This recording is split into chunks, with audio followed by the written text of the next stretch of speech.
Isang masamang plano ang binabalangkas sa pinakamataas na antas ng Imperyong Persa. Uhaw sa kapangyarihan at nilalamon ng puot, minamanipula niya ang hari upang pumirma ng isang kautusan. Sa isang araw lamang, isang buong bayan ang lilipulin. Mga lalaki, mga babae at mga bata, walang maliligtas. Siya ay makakaligtas. Ngunit ang tila isang hatol na hindi na mababawi ay magiging isang labanan ng talino, pananampalataya at tadhana. Paano kayang baguhin ng isang simpleng babae ang daloy ng kasaysayan? Binago ng kautusan ang kapalaran ng isang buong bayan. Anong papel ang gagampanan ng isang reyna na nakatago sa palasyo? At paano binaligtad ng makalangit na katarungan ang kapalaran ng isang buong bansa? Ito ang kamanghamanghang kwento ni Esther, ang babaeng nagsapanganib ng buhay upang harapin ang kamatayan, habang ang kaaway ay nahulog sa sariling bitag nito at bagaman hindi binanggit ang Diyos, ang kanyang di nakikitang kamay ang gumabay sa bawat detalye sa eksaktong sandali. Ipinapakita ng kasaysayan na walang kapangyarihang pantao ang kayang wasakin ang mga plano ng Diyos. Nais mo bang tuklasin kung paano hinubog ng kwentong ito ang kasaysayan ng mga Hudyo at bakit ito patuloy na mahalaga hanggang ngayon? Manatili ka rito. Sa huli, mag-subscribe at ibahagi ang video na ito upang mas marami ang makakilala sa kwentong kamanghamanghang ito. Magsimula tayo sa malawak na Imperyong Persa. Mula India hanggang Ethiopia ang saklaw nito, pinamumunuan ng isang makapangyarihang monarko, si Haring Asuero, na sa kasaysayan ay kilala bilang Xerxes. Ang kanyang pamamahala ay umaabot sa 127 na lalawigan at kilala sa walang kapantay na kayamanan ng kanyang mga lungsod. Mula sa kanyang trono sa kuta ng Susa, ang mga maringal at nakakatakot na hukbo, pati ang kanyang mga kautusan ay umaalingaw-ngaw sa buong teritoryo, humuhubog sa kapalaran ng milyon-milyon. Si Asuero ay isang hari na may mainit na ulo at walang sawang pagnanasa sa pagkilala. Upang ipakita ang kanyang kaluwalhatian at kadakilaan sa harap ng mga maharlika, prinsipe at matataas na opisyal, nagdaos siya ng isang marangyang piging na tumagal ng 100 araw, kung saan ipinamalas niya ang kadakilaan ng kanyang kaharian, ang yaman ng kanyang kayamanan, at ang karangyaan ng kanyang korte. Hindi lamang ito para magpakitang gilas, kundi upang patatagin ang mga alyansa at palakasin ang katapatan ng kanyang mga gobernador. Pagkatapos ng mga buwang iyon ng karangyaan, iniutos ng hari ang isa pang piging na tumagal ng 7 araw, eksklusibo para sa maharlika at mga dignitaryo. Idinaos ito sa mga hardin ng palasyo na papalamutian ng mga puti, bughaw at lilang kurtina, nakasabit sa mga pilak na argolas sa pagitan ng mga haliging marmol. Umiinom ang mga panauhin sa mga gintong kopa. Bawat isa ay naiiba ang disenyo at malayang umaagos ang alak sapagkat iniutos ng hari na bawat lalaking naroroon ay maaaring uminom ayon sa kanyang nais. Habang ang hari ay nagpipiesta kasama ng mga lalaki sa palasyo, si Reyna Vashti, ang kanyang asawa at soberana, ay nagdaos ng hiwalay na piging para sa kababaihan sa mga silid ng palasyo. Si Vashti ay kilala sa kanyang kagandahan at sa kanyang matatag na karakter at dangal, mga katangiang susubukin. Sa ika-7 araw, nang ang alak ay nagpahina sa pag-iisip ng mga bisita, nagpasya ang hari sa gitna ng kayabangan at pagkalasing na ipatawag si Vashti upang pagmasdan ng mga panauhin ang kanyang kagandahan. Iniutos niyang dalhin siya sa kanyang harapan, nakasuot ng kanyang maharlikang kasuotan at korona, upang ang kanyang kariktan ay hangaan ng lahat. Dinala ng mga yunuko ang utos sa reyna, ngunit tumanggi si Vashti. Walang sino man sa palasyo ang umasa ng ganong pagsuway mula sa isang reyna. Ang hindi pagsunod sa monarko ay may mabigat na kapalit at ang kanyang pagtanggi ay nagdulot ng matinding pagkabigla. Isang kahihiyang dagok sa korte na mula ang hari sa galit at nagkatitigan ang mga opisyal sa pagkabigla. Naghari ang kaguluhan. Hindi pa kailanman may babaeng naglakas loob na suwayin ang hari ng Persya sa publiko, lalo na sa harap ng mga prinsipe at maharlika. Ang pagtanggi ni Vashti ay higit pa sa isang insulto. Ito'y pagmamalaki laban sa kapangyarihan ni Aswero. Kung hindi ito parurusahan, maaaring maging mapanganib na halimbawa ito sa buong imperyo. Pinatawag ng hari ang kanyang mga pinagkakatiwalaang tagapayo, ang mga pantas ng batas at tradisyon. Kabilang sa kanila si Memuka, isang tusong tagapayo na nakakita ng pagkakataon upang palakasin ang kanyang impluensya at buong lakas niyang sinabi, "O hari, mabuhay ka magpakailanman.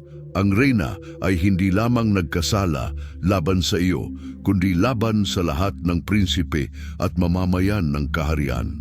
Kapag nalaman ng kababaihang Persa ang ginawa ni Vashti, hahamakin nila ang kanilang mga asawa. Sasabihin nila, tinawag ng hari si Vashti at tumanggi siya, at magkakaroon ng kaguluhan sa buong kaharian." Nagpanukala si Memuka ng isang radikal na solusyon na si Vashti ay palayasin sa presensya ng hari at ang kanyang dignidad bilang reyna ay ipagkaloob sa babaeng higit na karapat-dapat. Sa paraang ito, magiging halimbawa siya sa lahat ng kababaihan na igalang ang kanilang mga asawa at ang kapangyarihang ipinagkaloob ng hari. Sa galit ng hari at sa paghihimok ng kanyang mga tagapayo, inaprubahan niya ang kautusan. Isang edikto ang ipinadala sa lahat ng lalawigan sa kani-kanilang wika na nagsasabing si Vashti ay inalisan ng kanyang titulo at ang hari ay maghahanap ng bagong reyna. Mabilis na kumalat ang pagbagsak ni Vashti sa buong imperyo. Nagdulot ng takot at bulong-bulungan. Mayroong nalungkot, mayroong natuwa. Sa ilan ito'y trahedya, sa iba pagkakataon. Ang karangyaan ni Vashti ay naglaho sa isang iglap. Ang kanyang dangal ang nagtulak sa kanya na hamunin ng hari, at ngayon siya ay nakatatak sa kasaysayan bilang ang reyna na humamon kay Aswero at nawala ang korona. Ngunit habang nagtatapos ang kanyang kwento, isang bagong kabanata ang nagsisimula sa malawak na kaharian ng Persya.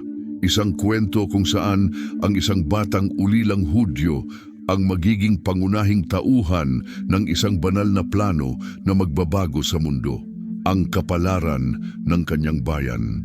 Ang pagkawala ni Vashti ay nag-iwan ng puwang sa trono ng Persya, isang lugar na nararapat lamang para sa isang babaeng karapat-dapat sa maharlikang dangal.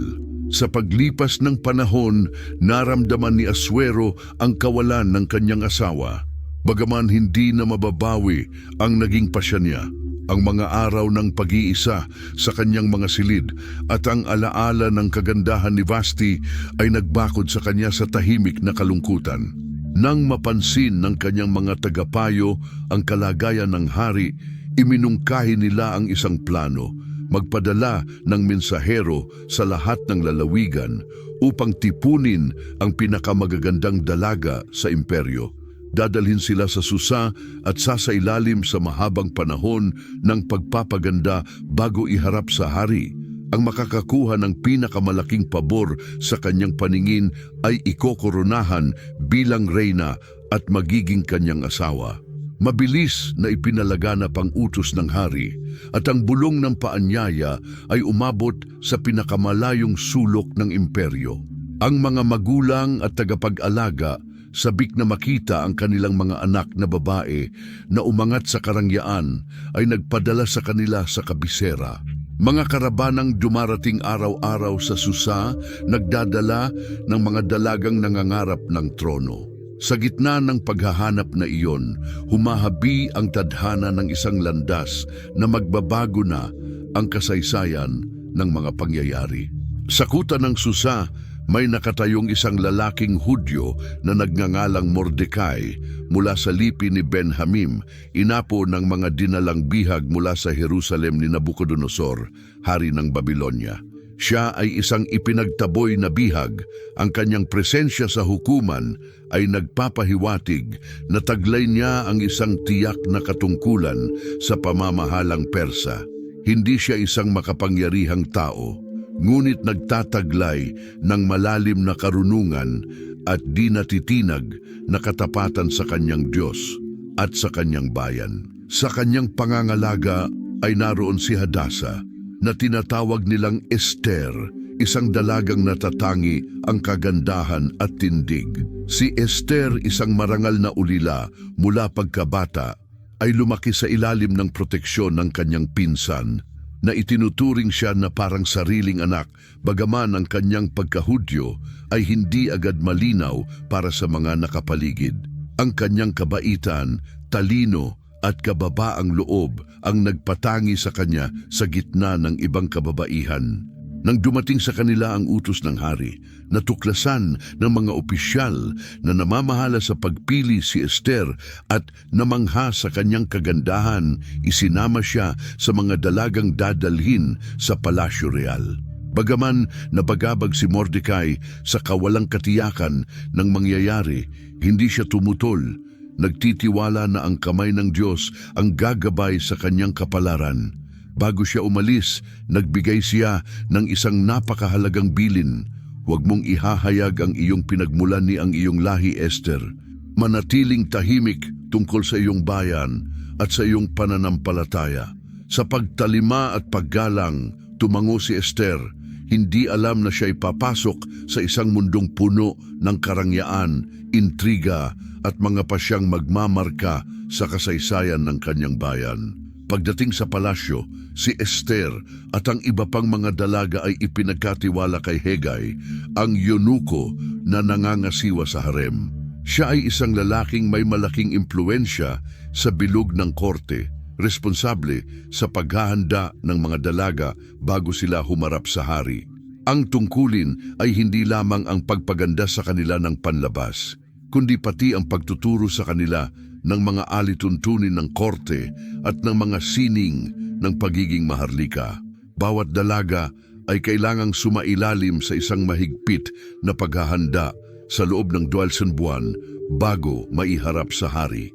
Sa unang 6 na buwan, pinapahiran sila ng mga pamahid na may mirra upang linisin at pinuhin ang balat, at sa natitirang 6 na buwan, pinapahiran sila ng mga pabango at kosmetikong pinakamataas na uri. Magsusuot sila ng mga pinong kasuotan upang higit pang ilantad ang kanilang kagandahan na burdahan ng mga sinulid na ginto, mga pulseras na ginto, mahahalagang bato at mga koronang maselang hinubog ang magsisilbing palamuti sa mga dalaga kapag dumating na ang oras upang humarap sa monarko. Gayunpaman, sa gitna ng lahat ng iyon, si Esther ang higit na namumukod-tangi, hindi lamang sa kanyang walang kapantay na kagandahan, kundi sa kanyang biyaya at kababaang loob. Nang mapansin ni Hegai ang kanyang mga katangian, agad siyang nahabag at nagkaloob sa kanya ng natatanging pabor. Itinalaga niya ang 7 alilang babae upang paglingkuran siya at tiniyak na tatanggap siya ng pinakamagagandang paggamot sa pagpapaganda. Ibinigay niya kay Esther ang pinakapribilehiyong lugar sa harem. Ang kamay ng Diyos ay nagsisimula ng kumilos para sa kapakanan ng kanyang bayan kahit hindi pa nakikita ang mga detalye ng kanyang plano. Habang natatapos ng mga dalaga ang kanilang panahon ng paghahanda, isa-isa silang inihaharap kay Haring Asuero.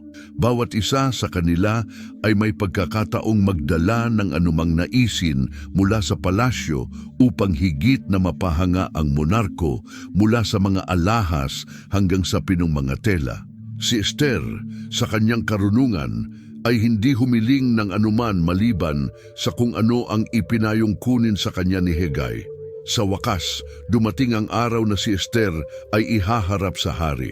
Nakasuot siya ng kasuotang sumasalamin sa kanyang karangyaan at naglalabas ng katahimikang nakahihikayat sa lahat ng nakakakita sa kanya nang siya'y pumasok sa mga silid ng monarko. Nang makita siya ni Asuero, agad siyang nabighani sa kanyang kagandahan at kanyang biyaya. Sa lahat ng kababaihang dumaan sa proseso, wala ni isa ang higit na nakaantig sa loob niya kaysa kay Esther. Ang kanyang presensya ay hindi lamang nagliliwanag ng panlabas na kagandahan, kundi pati ng kabaitan at karunungang nagtatangi sa kanya. Hindi siya nag-atubili, ginawa ng hari ang kanyang pasya, si Esther, ang magiging bagong asawa niya, ang reyna ng Persya. Ipinutong niya sa ulo nito ang korona real at nagdeklara ng isang malaking piging sa kanyang karangalan. Iniuutos ang mga kapistahan at araw ng kagalakan sa lahat ng lalawigan. Bilang dagdag na pagpapakita ng kanyang kasiyahan, pinagkalooban niya ng mga regalo at pribilehiyo ang maraming lungsod ng imperyo. Si Esther, ang ulilang Hudyo na dinala sa kuta ng Susa na walang kamalay-malay sa kanyang magiging kapalaran, ngayoy nakaupo sa trono sa tabi ng pinakamakapangyarihang monarko sa mundo. Gayunman, hindi niya alam na ang kanyang posisyon ay hindi basta bunga ng pagkakataon, kundi ang pirasong susi ng isang banal na layunin na malapit ng ibunyag. Samantala, si Mordecai, na nasanay na sa kanyang bagong buhay na malapit sa palasyo, ay nanatiling laging mapagbantay sa kuta ng Susa, tinitiyak na ligtas ang kanyang pamangkin. Isang bagay na hindi niya ni Esther na unawaan ay ang sa lilim ng kaharian. May isang kasuklam-suklam na sabwatan na binabalak na maglalagay sa buong bayan nila sa panganib. Nagpatuloy ang paghahari ni Asuero sa paglalakas. Sa paglipas ng panahon, ang kanyang malawak na imperyo, binubuo ng iba't ibang bansa at kultura, ay nanatiling mahigpit sa ilalim ng kanyang kapangyarihan. At ang kanyang pamahalaan ay sinusuportahan ng isang konseho ng mga prinsipe at mga opisyal na nagtitiyak ng katatagan ng korte.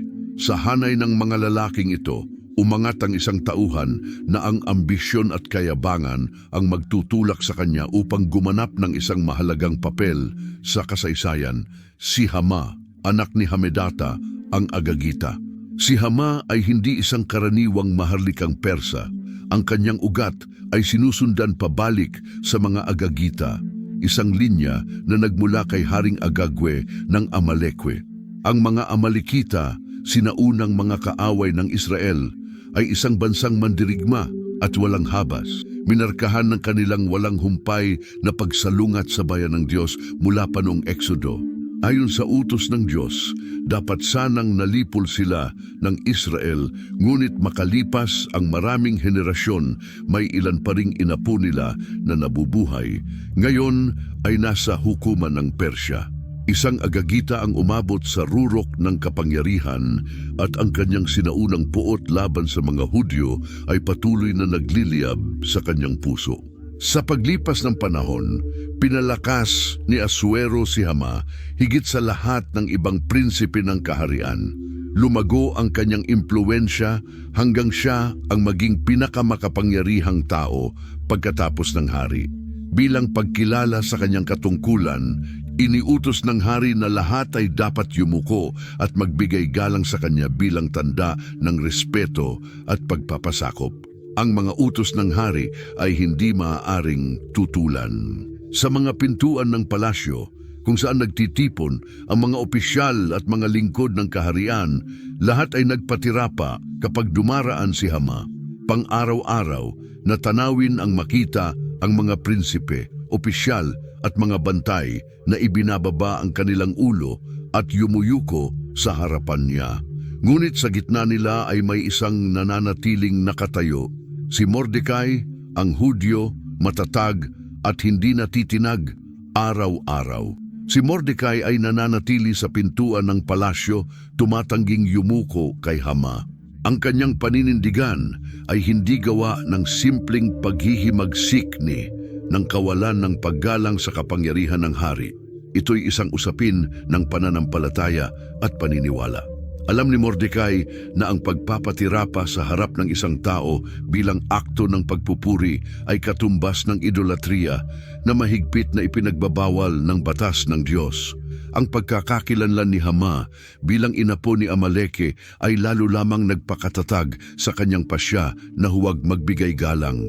Nang mapansin ng mga opisyal ng korte ang kanyang asal, sila'y nabahala at paulit-ulit siyang tinanong kung bakit niya sinuway ang utos ng hari, ngunit hindi natitinag si Mordecai. Matatag ang kanyang tindig at ang kanyang tugon, bagamat maingat, ay hindi nagbabago. Sa pagpupumilit ng ilan sa ibang mga opisyal, dinala nila ang usapin kay Hama upang malaman kung ang kanyang pagtanggi ay pahihintulutan o hindi. Nang malaman ni Hama na tumanggi si Mordecai na yumuko sa harap niya, labis na nasugatan ang kanyang pagmamataas. Nagsimulang umalab ang galit sa kanyang kalooban. Ang kanyang isipan ay parang naglalagablab na apoy. Hindi niya matangkap na isang karaniwang Hudyo ang mangahas na hamunin ang kanyang kapangyarihan. Nang makita niya mismo ang pagpupursigi ni Mordecai na manatiling nakatayo habang ang lahat ng iba ay nagpatira pa, ang paghamak ay naging isang walang hanggang puot sa puso ni Hama. Hindi na ito simpleng insultong personal. Nang malaman niyang Hudyo si Mordecai, naalala niya ang sinaunang alitan sa pagitan ng kanyang bayan at ng mga inapo ni Jacob. Hindi niya nais na parusahan lamang ang isang lalaki. Nais niyang lipulin ang buong bayan nito. Kaya't ang puot ni Hama ay hindi na lamang nakatuon kay Mordecai. Hindi sapat sa kanya na makita ang pagbagsak nito. Nais niya ang ganap na paglipol ng mga Hudyo sa buong imperyong Persa. Ang sinaunang galit, pinataba ng kayabangan at uhaw sa paghihiganti, ang humantong sa pagbubuo ng pinakamasamang balak. Lumipas ang mga araw at lalo lamang lumakas ang puot ni Hama. Naging isang pagkahumaling ito at sa kanyang puso, nagsimulang mabuo ang isang estratehiya upang maabot ang kanyang layunin. Hindi siya magpapahinga hanggat hindi niya nakikitang nalipol ang buong lahi ng Israel, ang lahing iyon na humahamak sa kanya. Ngunit sa likod ng lahat, may isang di nakikitang puwersang kumikilos para sa mga anak ni Abraham, at ang bitag na kanyang inilalagay para sa iba ay magiging bitag ng kanyang sariling pagbagsak. Ang puot ni Hama kay Mordecai ay lumalaki araw-araw.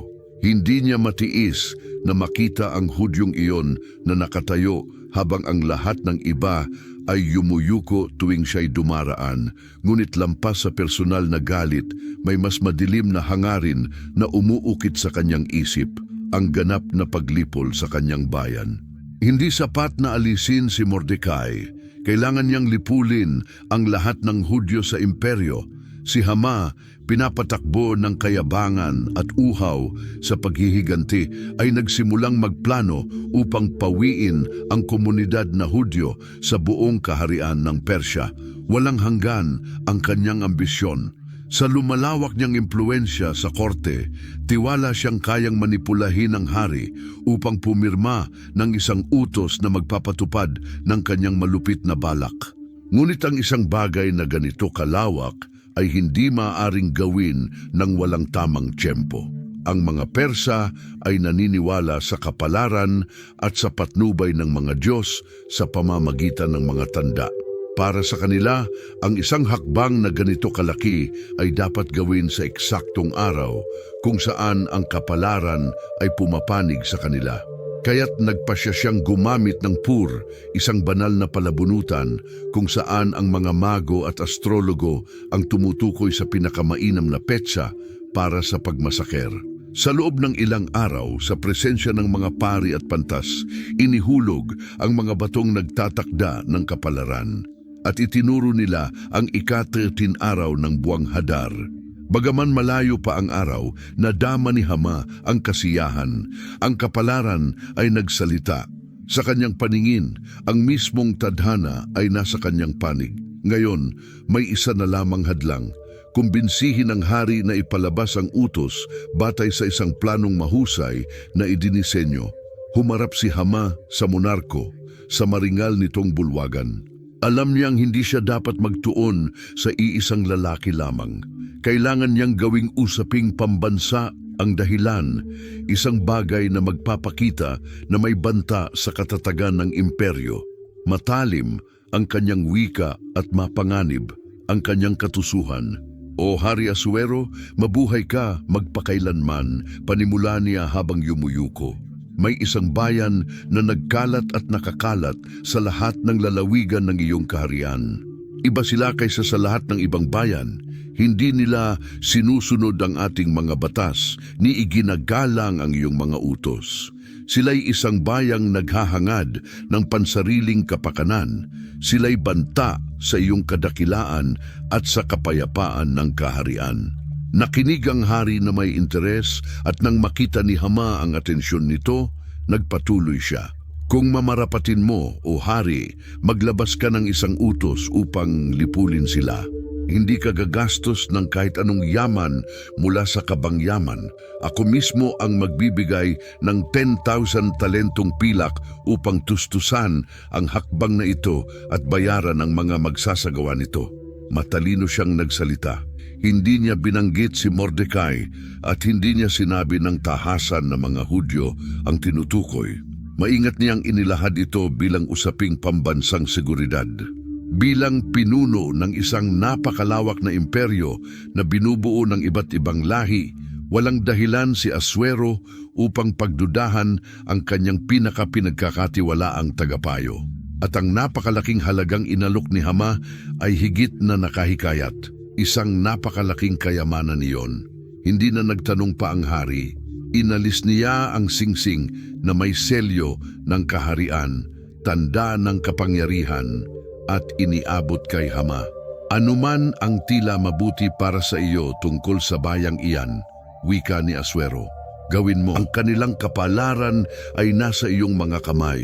Sa simpleng pagpapahintulot na iyon, ang kapalaran ng mga Hudyo ay tila na isulat na sa talaan ng palasyo. Ang ganap na kapangyarihan ay ibinigay sa isang taong puno ng puot at paghihiganti. Hindi nag-aksaya ng oras si Hama. Sa mismong araw na iyon na natanggap niya ang kapangyarihan, pinatawag niya ang mga tagasulat ng hari at ipinag-utos ang paglabas ng edikto. Ang kautusan ng paglipol ay iniuutos na sa ika-13 ng Hadar. Lahat ng mga Hudyo, anuman ang edad o kasarian, ay papatayin at ang kanilang mga ari-arian ay kukumpiskahin. Ipinadala ang mga liham sa kagyat na paraan sa lahat ng lalawigan, sa iba't ibang wika at dialekto upang walang anumang dahilan para hindi sundin. Ang mga mensahero ng hari ay naglakbay hanggang sa pinakamalayong dulo ng imperyo. Ipinapahayag ang utos sa mga lungsod at pamilihan habang ang mga gobernador ay naghahanda upang isakatuparan ito. Sumunod ang kaguluhan at takot. Sa pagtanggap ng balita, ang komunidad ng mga Hudyo ay nabalisa. Ang pinakamakapangyarihang imperyo sa mundo ay nag-utos ng kanilang paglipol. Wala silang matatakbuhan. Habang ang mga lansangan ng Susa ay bulong ng pag-aalala at pangamba, si Haring Asuero at Hama ay nakaupo't umiinom sa kanilang magagarang bulwagan. Walang pakialam sa paghihirap na idinulot ng kanilang utos. Ngunit hindi nila alam na sa gitna ng krisis, kumikilos na ang Diyos para sa kanyang bayan at kanyang layunin. Hindi pahihintulutan ng kataas-taasan na ang kautusan ng kamatayan ang maging huling salita. Mabilis na kumalat ang balita sa bawat lalawigan at sa bawat lungsod kung saan naroon ang mga Hudyo. Binasa ang edikto sa mga liwasan. Inihahayag ang araw na sila'y walang habas na lilipulin. Yumakap ang mga ama sa kanilang mga anak. Ang mga inay humahagulgol sa harap ng kanilang mga batang takot na takot at ang matatanday lumuluhod na umiiyak, tumatawag sa langit. Wala nang takas, wala nang pag-asa. Sa Susa, ang komunidad ng mga Hudyo ay nalunod sa pangamba. Ang mga lansangan na dati puno ng sigla ay naging tanawin ng pagdadalamhati. Sa pagkaalam ng utos, si Mordecai ay pinunit ang kanyang mga kasuotan at nagsuot ng damit sako at abo, mga simbolo ng pinakamalalim na kalungkutan. Hindi niya itinago ang kanyang sakit. Nagtungo siya sa pintuan ng palasyo at sa harap ng mga opisyal at korte sumigaw ng may mapait at dumirinding tinig. O Diyos ng aming mga ninuno, huwag mo kaming pabayaan sa araw na ito ng matinding dalamhati. Sa lahat ng lalawigan, ang mga Hudyo ay nagayuno, umiyak at nanangis, nababalot ng abo at nakasuot ng sako. Nadiliman ng mga tahanan sa anino ng pagdurusa at ang pangamba ay nanatili sa kanilang mga puso. Ngunit hindi lamang umiyak si Mordecai, alam niyang kailangan niyang gumawa ng hakbang. Hindi niya hahayaang mawasak ang kanyang bayan nang wala man lamang nagawa upang iligtas sila. At naalala niya ng sandaling iyon ang isang bagay. May isang babaeng Hudyo sa Palasyo Real na bagamat nakatago ang pagkakakilanlan ay may direktang akses sa hari. Umabot kay Esther ang balita ng pagdadalamhati ni Mordecai na bagamat nasa gitna siya ng karangyaan ng palasyo, hindi pa niya naririnig ang tungkol sa utos ng hari. Nang malaman ng mga dalaga at ng mga yunuko ang nangyari, nagmadali silang ipaalam sa kanya na ang pinsan niya ay nakadamit ng sako at tabo at sumisigaw sa pintuan ng palasyo. Napuno siya ng dalamhati at nais niya itong tulungan, hindi pa batid ang buong lawak ng trahedya. Nagpadala siya ng mga damit upang palitan ang kasuotang panluluksa ng pinsan. Ngunit tumanggi si Mordecai na uunawaang mas malala pa ang nangyayari kaysa sa nakikita. Nag-aalala, ipinadala niya si Atak, isa sa mga yunukong nakatalaga sa kanyang paglilingkod, upang malaman ang nangyayari. Lumabas si Atak at nakita si Mordecai. Ang mukha nito'y bakas ang matinding sakit. Ibinigay niya kay Atak ang isang kopya ng kautusan ng hari at ipinaliwanag ang nagbabantang kapahamakan. At pagkatapos, sa matatag na tinig at walang pag-aatubili, ipinadala niya ang mensaheng ito para kay Esther. Dapat kang humarap sa hari, ipanalangin ang ating bayan at hingin ang kanyang awa. Ipinadala ni Atak ang mensahe sa reyna, ngunit ang tugon ni Esther ay puno ng takot. Alam ng lahat sa kaharian na sino mang pumasok sa harap ng hari nang hindi ipinatawag ay tiyak na papatayin, maliban na lamang kung iunat ng hari ang kanyang gintong setro bilang tanda ng pagpapatawad. At 30 araw na mula nang huli akong ipinatawag sa kanyang presensya. Dumating ang mensahe kay Mordecai, ngunit nanatili siyang matatag. Wala nang ibang pagpipilian, kaya't may matibay na loob siyang nagpadala ng tugon na uukit sa kasaysayan. Huwag mong akalain na ikaw ay makatatakas dahil nasa palasyo ka. Sapagkat kung mananahimik ka ngayon, ang kaligtasan at paglaya ay magmumula sa ibang lugar. Ngunit ikaw at ang tahanan ng iyong ama ay malilipol. At sino ang nakakaalam kung hindi para sa sandaling gaya nito kaya ka dinala sa kaharian? Tumama ang mga salitang iyon sa puso ni Esther tulad ng kidlat, hindi iyon pagkakataon lamang. Ang kanyang pag-upo sa trono ay hindi bunga ng kapalaran. Inilagay siya roon ng Diyos para sa isang layunin at ang layuning iyon ay ngayon naging malinaw. Huminga siya ng malalim, luminaw ang kanyang isip. Hindi siya maaaring tumahimik, hindi siya maaaring magtago. At kung kailangan niyang mamatay, mamamatay siya, ngunit hindi siya mananahimik. Ipinadala niya ang kanyang tugon. Mordecai, tipunin mo ang lahat ng Hudyo sa Susa. Ipag-ayuno ninyo ako sa loob ng 3 araw at 3 gabi walang kakain ni iinom. Ako at ang aking mga lingkod ay mag-aayuno rin. Pagkatapos noon, haharap ako sa hari kahit labag sa batas. At kung ako'y mapahamak, mapahamak ako. Dumating na ang sandali para kumilos. Tahimik ang mga pasilyo ng palasyo sa Susa, ngunit sa puso ni Esther, tumitibok ang tensyon. Habang naglalakad siya, suot ang kanyang maharlikang kasuotan at mga pinakamagagandang alahas ng korte. Ang kanyang mukha ay puno ng katahimikan, isang uri ng kapayapaan na taglay lamang ng taong handang tuparin ng kanyang layunin. Alam niyang ang tagpong iyon ang magtatakda ng kanyang kapalaran, sapagkat ang batas ng imperyo ay malinaw at hindi matitinag. Walang sino man ang maaaring pumasok sa harap ng hari nang hindi ipinatawag. Parusa ay kamatayan, maliban kung iuunat ng monarko ang gintong setro bilang tanda ng biyaya. Huminga siya ng malalim at tumawid sa hangganan ng dakilang bulwagan ng trono. Nakaupo si Haring Aswero sa kanyang gintong trono at nang nakita niya si Esther na natiling nakatayo sa bulwagan, tumingin siya sa kanya. Bumagsak ang katahimikan sa silid. Ang mga opisyal ay napahinto sa paghinga. 1 kilos lang mula sa hari, maaari siyang ipapatay ng mga bantay. Ngunit may nangyaring hindi inaasahan. Si Aswero, sa halip na galit, ay hindi nagpakita ng poot. Bagkus, sumilay ang paghanga sa kanyang mukha at iniunat niya ang gintong setro patungo kay Esther. Lumapit si Esther, hakbang-hakbang, hanggang sa marating niya ang hari at hinawakan ang dulo ng setro. Sinabi ng hari, "Ano ang nais mo, Reyna Esther? Ano ang iyong kahilingan? Kahit kalahati ng aking kaharian, ibibigay ko sa iyo." Nasa kanya ang pabor ng hari, ngunit hindi niya agad hiniling ang kaligtasan ng kanyang bayan. Sa halip, ginamit niya ang talino at tiyaga.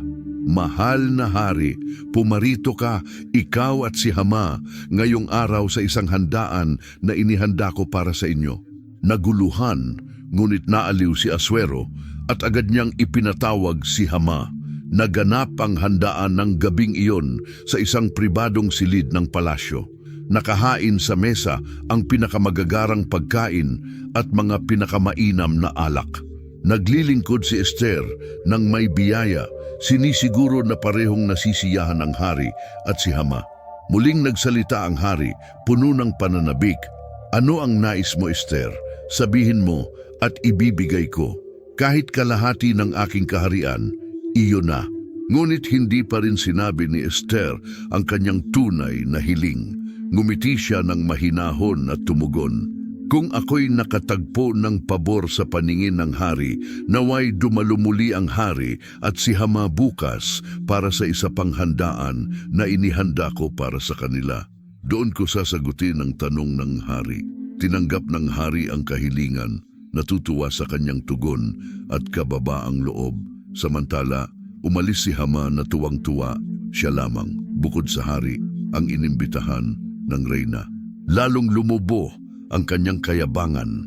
Tiwala siyang ang kapangyarihan ay nasa kanyang mga kamay.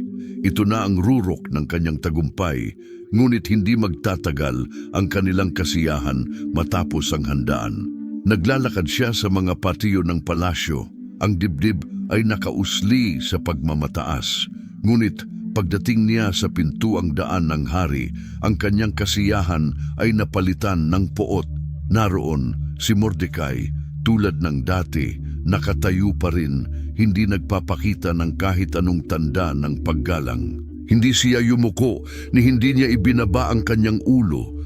Naramdaman ni Hama ang poot na kumukulo sa kanyang kalooban.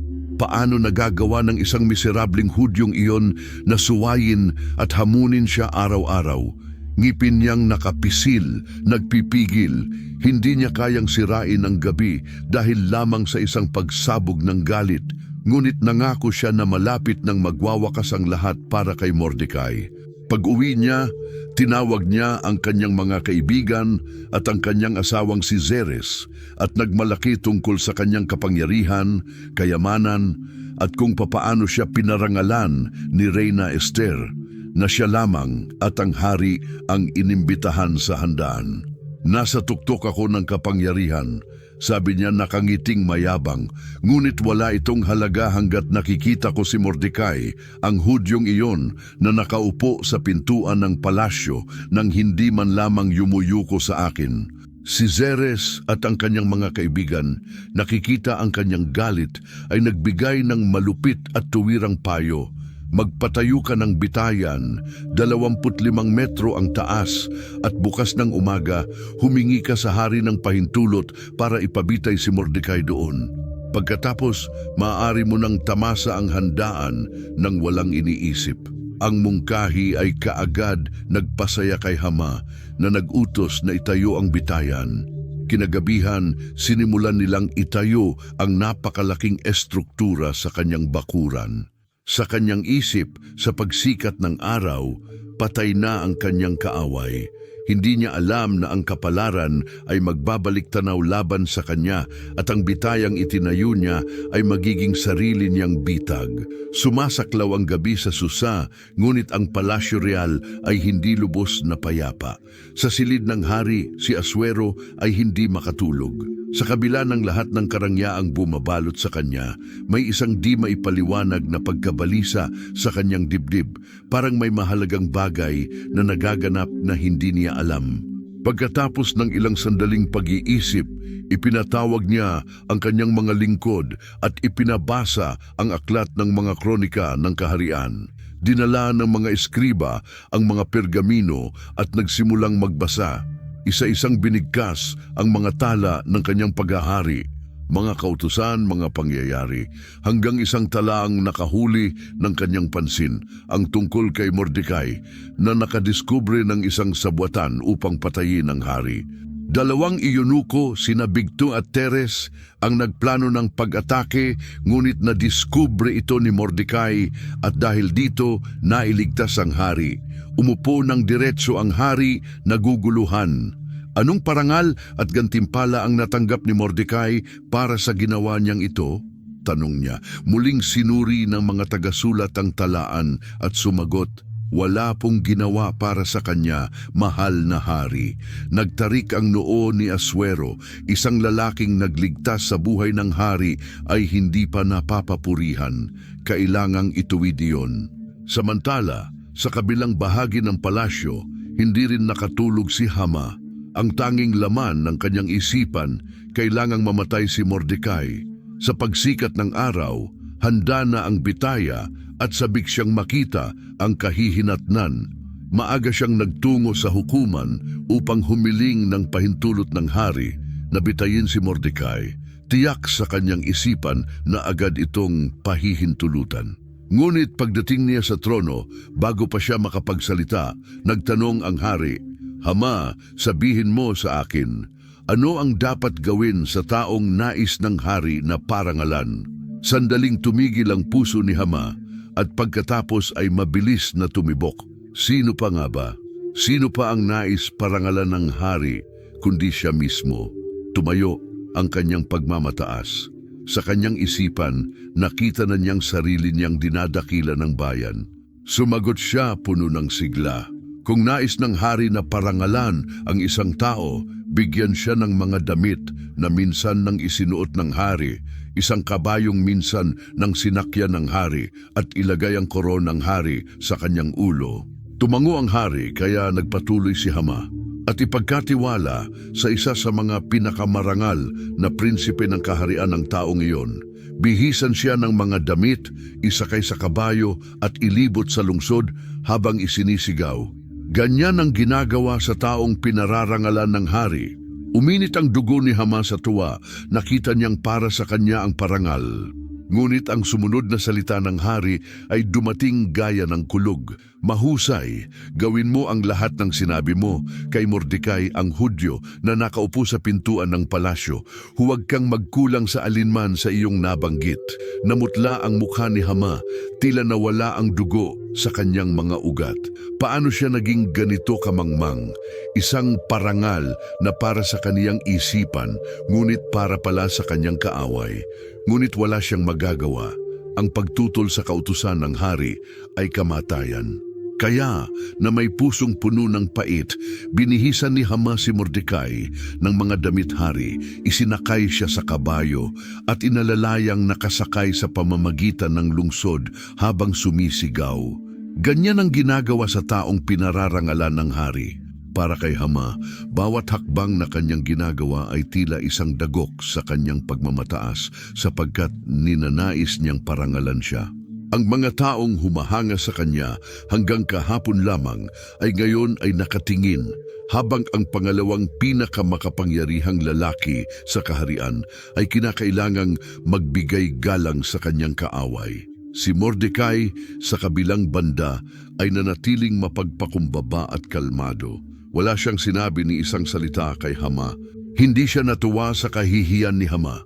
Alam niyang ang lahat ng iyon ay hindi basta-basta nagkataon, kundi ang kamay ng Diyos na nagsisimula ng kumilos para sa kapakinabangan ng kanyang bayan. Nang matapos ang parada, bumalik si Mordecai sa pintuan ng palasyo at ipinagpatuloy ang kanyang buhay na parabang walang nangyari.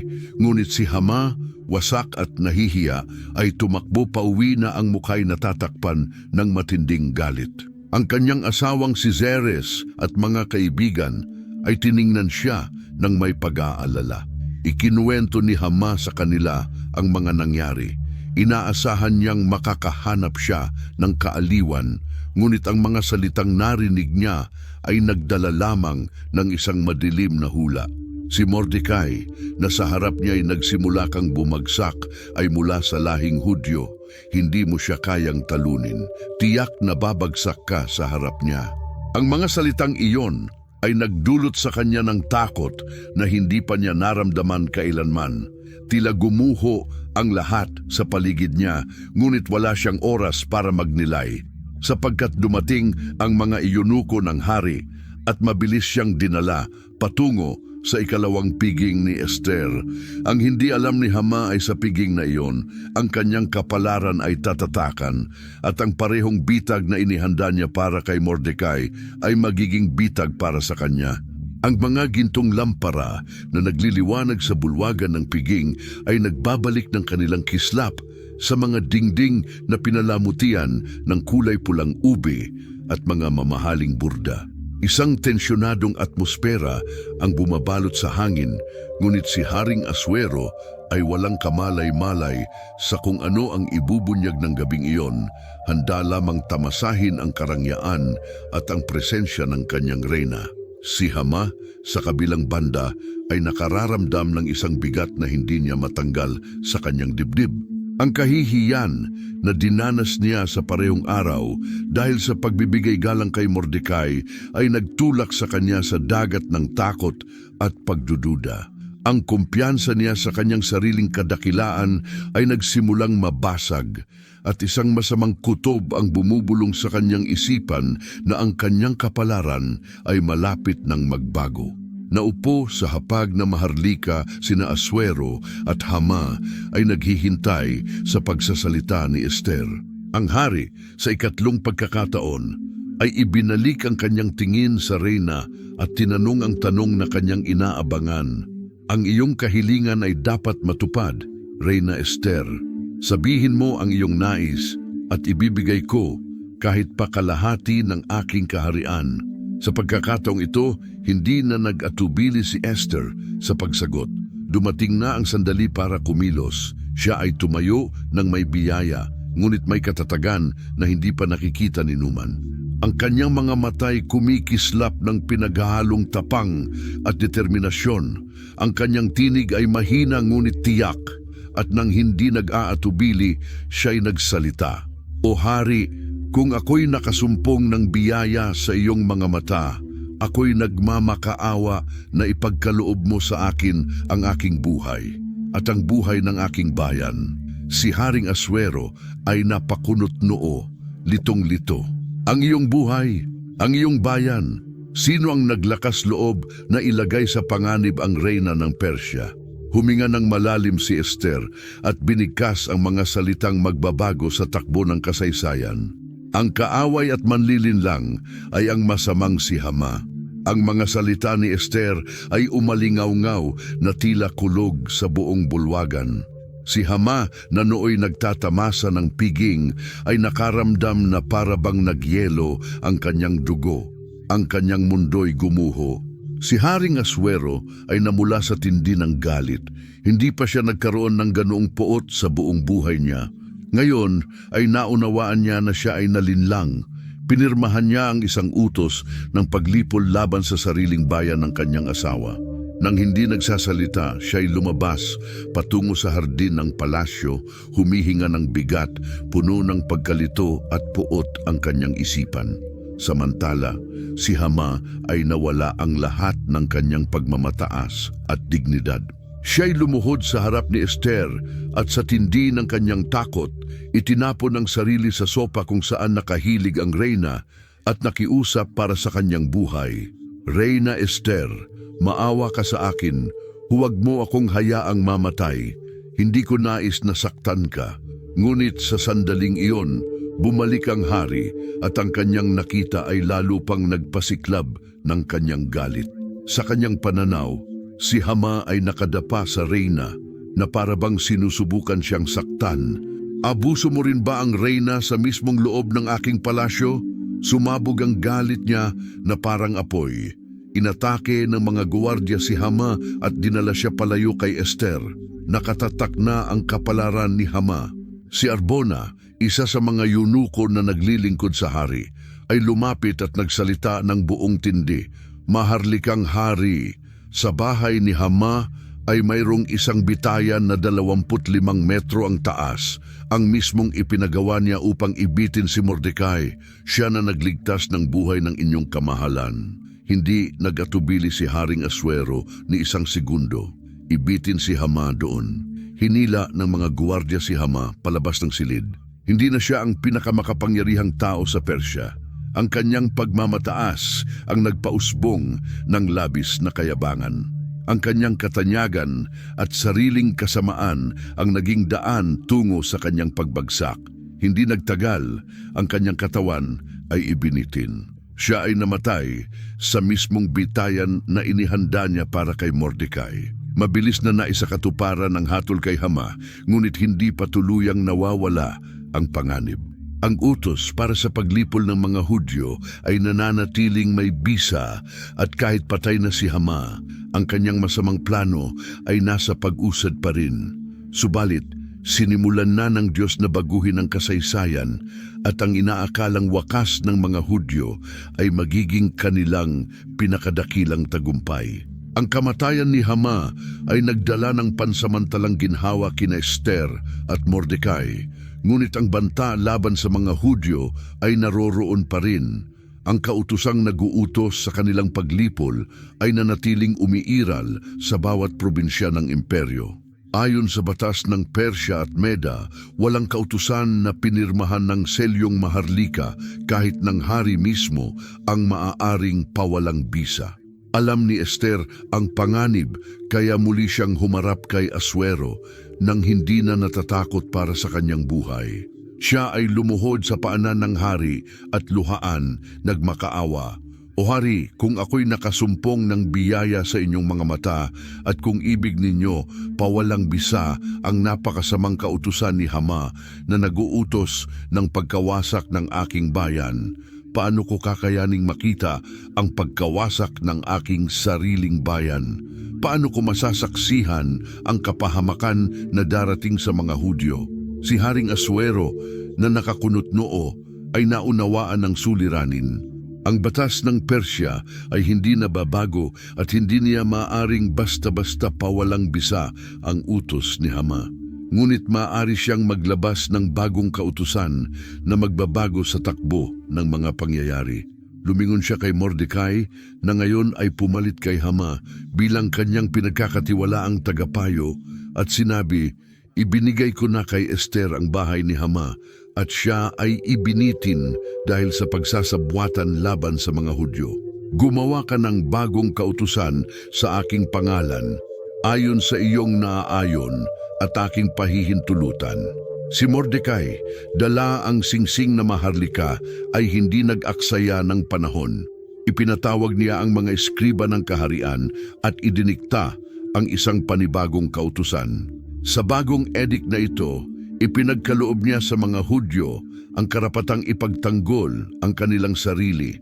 Pinahintulutan silang magtipon at lumaban sa sino mang tatangkang saktan sila, humawak ng sandata at lipulin ang sino mang babangon laban sa kanila. Mabilis na ipinadala ang bagong kautusan sa lahat ng probinsya ng imperyo mula India hanggang Ethiopia.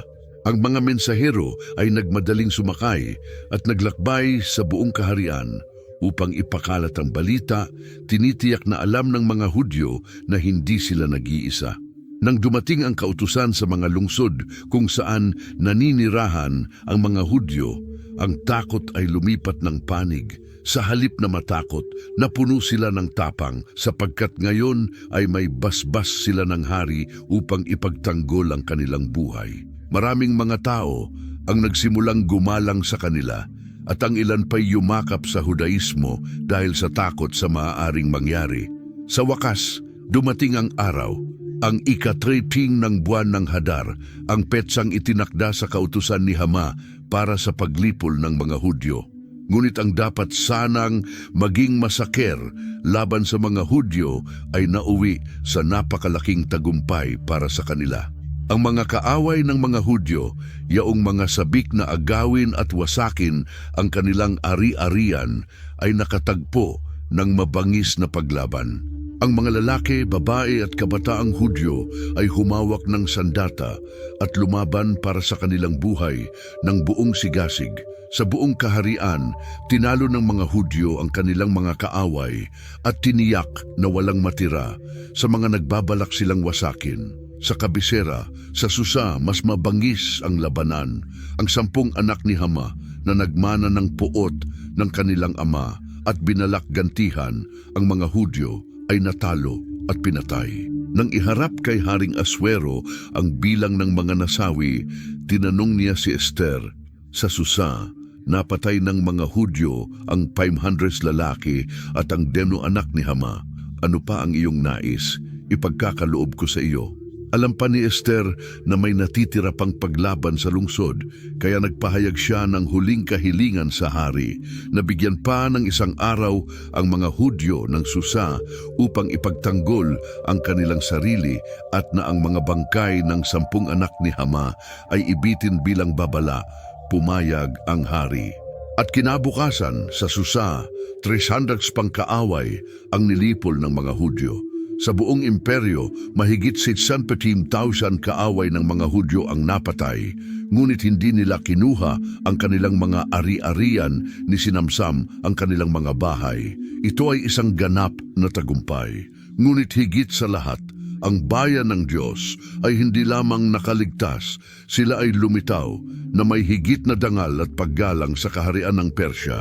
Pagkatapos nito, ang mga Hudyo sa lahat ng probinsya ay nagtipon-tipon upang ipagdiwang ang kanilang tagumpay. Ang ika-14 ng Hadar ay ipinahayag na 1 araw ng kagalakan at pagdiriwang. Sila'y nagdiwang na ang Diyos ay nagpalit ng kanilang dalamhati tungo sa kagalakan at ang kanilang pagkatalo tungo sa tagumpay. Ngunit hindi pa tapos ang kwento. Ang nagsimula bilang hatol ng kamatayan ay magiging kapanganakan ng isang kapistahan na mananatili magpakailanman sa alaala ng mga Hudyo. Ang tunog ng digmaan ay tumigil na. Ang anino ng kamatayan na nakabitin sa mga Hudyo ay naglaho. At ngayon, sa halip na dalamhati at pag-iyak, narinig ang mga awit ng tagumpay at kagalakan sa buong lungsod ng Susa at sa lahat ng probinsya ng malawak na imperyong Persa. Ang mga Hudyo na ilang linggo nang nag-aayuno at nagmamakaawa para sa kanilang buhay, ngayon ay tumatawa, niyayakap ang kanilang mga pamilya at nagtitipon sa malalaking piging, hindi lamang upang ipagdiwang ang pagkatalo ng kanilang mga kaaway, kundi upang kilalanin na ang kanilang paglaya ay hindi gawa ng pagkakataon, kundi ng kamay ng Diyos, na nag-orkesta ng bawat kaganapan para sa kanilang kaligtasan. Sa ika-14 na araw ng buwan ng Hadar, ang mga Hudyo sa mga probinsya ay nagpahinga mula sa labanan at ginawang araw ng pagdiriwang at kagalakan. Ang mga Hudyo ng Susa ay nakipaglaban ng 1 araw pa at nagdiwang sa ika-15 ng Hadar. Ngunit may higit pang dapat gawin. Ang dakilang paglaya na iyon ay hindi maaaring kalimutan, kundi dapat dalhin sa hinaharap upang alalahanin magpakailanman. Noon, si Mordecai, na ngayon ay pangalawang pinakamakapangyarihang tao ng kaharian pagkatapos ni Haring Aswero, ang nagpasimula upang magtatag ng isang opisyal na pista para alalahanin ang pangyayaring iyon kasama ng Reyna Esther. Sumulat siya ng mga liham sa lahat ng mga Hudyo sa kaharian na nagtatakda na bawat taon sa ika-14 at ika-15 ng Hadar ipagdiriwang ang pista ng Purim. Ang pangalan ng pista ay hindi pinili ng basta-basta.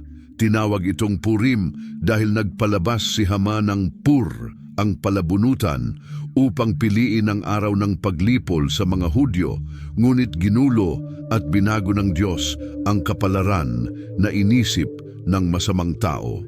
Sa mga liham, ang mga tagubilin ni Mordecai ay may malinaw na patakaran. Ang Purim ay dapat maging panahon ng kagalakan at pasasalamat, kung saan ang mga pamilya ay magtitipon upang magbahagi ng malalaking piging at alalahanin ang kanilang kaligtasan.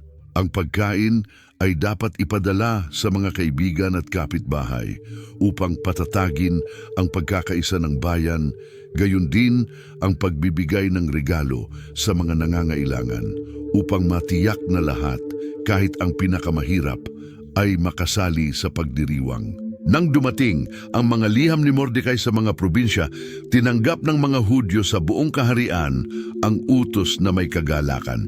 Sila mismo ay nakaranas ng panginginig sa takot dahil sa utos ng kamatayan, at ngayon ang Purim ay patunay na hindi sila iniwan ng Diyos. Ang kautusan ay naging hindi mababago sa kanila. Ang mga Hudyo ay may pista na dapat ipagdiwang sa bawat henerasyon kahit pa magbago ang panahon at ang mga susunod na salinlahi ay hindi naranasan ang mga pangyayari. Ang Purim ay magsisilbing walang hanggang paalala ng kapangyarihan ng Diyos na baguhin ang kapalaran ng kanyang bayan at gawing kagalakan ang pag-iyak. Si Reyna Esther na nagbuwis ng buhay upang iligtas ang kanyang bayan ay nagpadala rin ng mga liham upang kumpirmahin ang pagdiriwang ng Purim.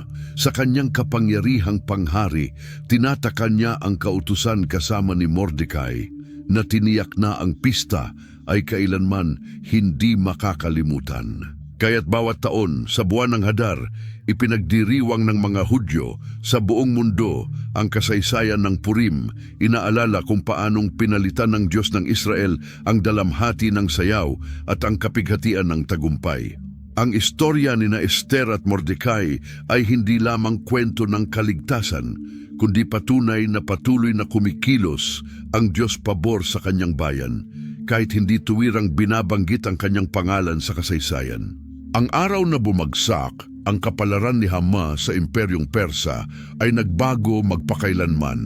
Ang nagsimula bilang utos ng paglipol ay naging ganap na tagumpay, at ang nagbalak ng kanilang pagkawasak ay naging tandang paggunita ng katarungan ng Diyos. Ngunit higit pa roon, naranasan ni Mordecai ang hindi inaasahang pagdadakila. Matapos ang pagkatalo ng kanyang kaaway, si Haring Aswero, na kinikilala ang katapatan, karunungan at tapang ni Mordecai, ay itinaguyod siya sa pinakamataas na posisyon ng kaharian. Iginawad ang posisyong dating kay Hama. Si Mordecai ay naging pangalawang pinakamakapangyarihang tao sa Imperyong Persa, pangalawa lamang sa hari. Siya ay binihisan ng mga kasuotang maharlika na bughaw at puti, mga kulay ng karangalan ng Persa, pati isang dakilang balabal ng lino at purpura at isang gintong korona, mga palatandaan ng dangal at pabor na kanyang tinanggap. Nang siya ay lumabas ng palasyo, sinalubong siya ng bayan ng Susa ng may kagalakan. Sa kanyang bagong kapangyarihan, hindi lamang siya namuno ng may katarungan, kundi ginamit din niya ang kanyang impluwensiya upang tiyakin ang kapakanan ng mga Hudyo sa buong kaharian. Sa loob ng maraming henerasyon, ang mga Hudyo ay itinuring na dayuhan sa Persya, isang minoryang nagkalat sa iba't ibang bansa. Ngunit ngayon, sa kauna-unahang pagkakataon, mayroon silang kinatawan sa pinakamataas na antas ng pamahalaan, isang taong titiyak na hindi sila uusigin ni aapihin. Ang pabor ng hari kay Mordecai ay nagdulot ng proteksyon at kasaganaan sa kanyang bayan. Maraming Persa ang nagsimulang gumalang sa mga Hudyo, at ang ilan pa nga ay yumakap sa kanilang mga kaugalian, dala ng takot o paghanga. Sa ilalim ng kanyang pamumuno, ang mga patakaran ng katarungan at pantay na pagtrato ay ipinatupad. Tinitiyak na walang sinuman sa kaharian ang dumanas ng pang-aapi na muntik ng danasin niya at ng kanyang bayan. Sila ay hindi na isang marupok na bayan, sila ay naging isang bansang iginagalang sa imperyo. Sa mga araw ng pamumuno ni Mordecai, nagkaroon ng kadakilaan at pagpapala. Ang kanyang pangalan ay sumikat sa buong kaharian at ang kanyang impluwensya ay hindi lamang para sa mga Hudyo, kundi para sa buong bayan ng Persya. Ang mga tala ng kaharian ay nag-record ng kanyang kasaysayan bilang isang taong marangal, isang pinunong matalino at tapat na lingkod ng hari. Ngunit higit sa mga nakasulat na tala, ang kanyang pinakamalaking pamana ay ang pagiging instrumento na ginamit ng Diyos upang iligtas ang kanyang bayan. Ang aklat ng mga tala ng mga hari ng Persya at Meda ay binanggit ang kanyang mga nagawa, ngunit ang kasaysayan ng mga Hudyo ay aalalahanin siya bilang isang taong sa pamamagitan ng pananampalataya at tapang ay nagtiwala sa Diyos sa oras ng pinakamadilim na sandali at nasaksihan ng tagumpay ng katarungan laban sa kasamaan. Kaya sa kanyang pamumuno, ang kasaysayan ng mga Hudyo sa Persya ay hindi nagtapos sa trahedya kundi sa dangal at tagumpay. Si Esther ay kakaiba sa kasulatan. Sa buong istorya, ang pangalan ng Diyos ay hindi nabanggit ni minsan. Walang propetikong panaginip, walang himalang sobrenatural, walang anghel na bumaba na may mensaheng makalangit. At gayon paman, ang presensya ng Diyos ay nadarama sa bawat detalye. Wala ni isang pangyayari ang nagkataon lamang. Bawat pangyayari mula sa pagbaba ng Reyna Vashti hanggang sa pagdadakila kay Mordecai ay bahagi ng isang planong banal na iniayos ng Diyos.